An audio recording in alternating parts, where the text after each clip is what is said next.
बहू पर अत्याचार और बेटी से प्यार भारतीय समाज की एक गहरी सामाजिक विडंबना को दर्शाता है, जिसमें एक ही महिला एक भूमिका में पूजी जाती है, बेटी के रूप में, और दूसरी भूमिका में उपेक्षा या अत्याचार का शिकार बनती है, बहू के रूप में।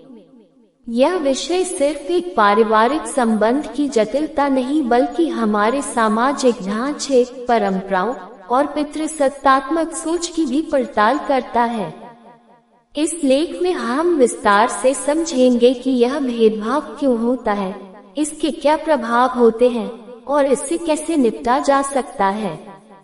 1. सांस्कृतिक पृष्ठभूमि और पितृसत्तात्मक सोच। भारतीय समाज पारंपरिक रूप से पितृसत्तात्मक रहा है, जहां परिवार की बागडोर पुरुषों के हाथ में होती है।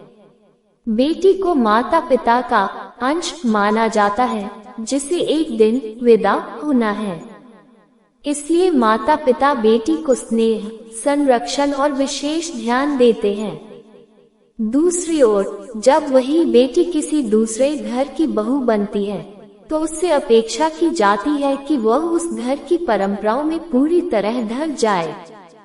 बहू को पराई मानकर अक्सर उस पर अधिक जिम्मेदारियों और सीमाओं को थोपा जाता है। उसे परिवार की सेवा, समर्पण और त्याग का प्रतीक बना दिया जाता है। वहीं जब कोई माँ स्वयं की बेटी के साथ व्यवहार करती है, तो उसमें ममता, स्नेह और सहानुभूति झलकती है, जो अक्सर बहू के लिए नहीं दिखाई देती। 2. अत्याचार के प्रकार। बहू पर होने वाले अत्याचार कई रूपों में सामने आते हैं। मानसिक उत्पीड़न, ताने कसना, तुलना करना, हमारी बेटी तो ऐसा करती है, उपेक्षा करना या भावनात्मक रूप से नीचा दिखाना। शारीरिक हिंसा। कई घरों में आज भी दहेज को लेकर मारपीट की घटनाएं सामने आती हैं। आर्थिक निर्भरता। बहू को आर्थिक रूप से स्वतंत्र नहीं रहने दिया जाता, जिससे वह परिवार पर निर्भर रहती है और विरोध नहीं कर पाती। स्वतंत्रता पर प्रतिबंध। पहनावा, काम करने की स्वतंत्रता, बाहर जाने की आजादी, बहुत से मामलों में बहुओं को सीमित किया जाता है। 3. मूल कारण। संस्कार और परवरिश में भेदभाव। जब लड़कियों को ये सिखाया जाता है कि विवाह के बाद उनका असली घर ससुराल है, तब उनके साथ किए जाने वाले भेदभाव को वे सहने लगती हैं।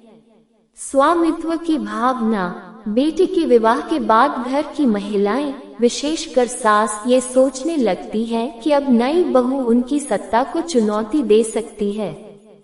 अनुभव की पुनरावृत्ति। जो महिलाएं स्वयं बहू बनकर अत्याचार झेल चुकी हैं, वही आगे जाकर सास बनने पर वही व्यवहार दोहराती हैं। इसे सामाजिक चक्र कहा जा सकता है। बेटी के लिए अतिरिक्त लगाव। माँ बाप को लगता है कि बेटी को ससुराल में कष्ट होगा, इसलिए वे उसे अधिक प्यार देते हैं। लेकिन वही समझ दूसरों की बेटियों, जो बहू बनकर आए हैं, के लिए नहीं रखते। 4. परिणाम। वैवाहिक जीवन में तनाव। पति पत्नी के रिश्ते में दरार आ सकती है अगर परिवार बहू को उचित सम्मान नहीं देता। नारी सशक्तिकरण में बाधा। जब महिलाएं स्वयं एक दूसरे के खिलाफ खड़ी होती हैं, तो महिला सशक्तिकरण का रास्ता कठिन हो जाता है। आत्महत्या और डिप्रेशन के मामले। कई महिलाएं अत्याचार सहन नहीं कर पाती और अवसाद या आत्महत्या की ओर बढ़ जाती हैं। नवीन पीढ़ी पर असर। बच्चों के मन में भी यह भेदभाव घर कर जाता है, जिससे अगली पीढ़ी भी वही सोच अपनाती है। 5. समाधान के उपाय। शिक्षा और जागरूकता। लड़कियों और लड़कों दोनों को समानता, सम्मान और मानवीय व्यवहार की शिक्षा दी जानी चाहिए। कानूनी संरक्षण। महिलाओं के लिए घरेलू हिंसा विरोधी कानून हैं, जिनका सही तरीके से उपयोग होना चाहिए। पारिवारिक संवाद। परिवार में खुला संवाद और पारदर्शिता से कई समस्याएं हल हो सकती हैं। सास बहू के रिश्ते को प्रतिद्वंद्विता नहीं, साझेदारी के रूप में देखा जाना चाहिए। बेटी और बहू में समानता, ये समझ जरूरी है कि किसी की बहू भी किसी की बेटी है। अगर हर माँ अपनी बहू से वैसा ही व्यवहार करे जैसा अपनी बेटी से करती है, तो यह समस्या समाप्त हो सकती है। निष्कर्ष, बहू पर अत्याचार और बेटी से प्यार एक गहरी सामाजिक सच्चाई है, जिसे बदलने की जिम्मेदारी हम सबकी है। अगर हर घर में ये सोच बन जाए कि बहू भी हमारी बेटी जैसी है, तो परिवार में स्नेह, समझदारी और सम्मान का माहौल बनेगा। ये बदलाव केवल कानून या नीतियों से नहीं आएगा, बल्कि सोच और व्यवहार में परिवर्तन से आएगा।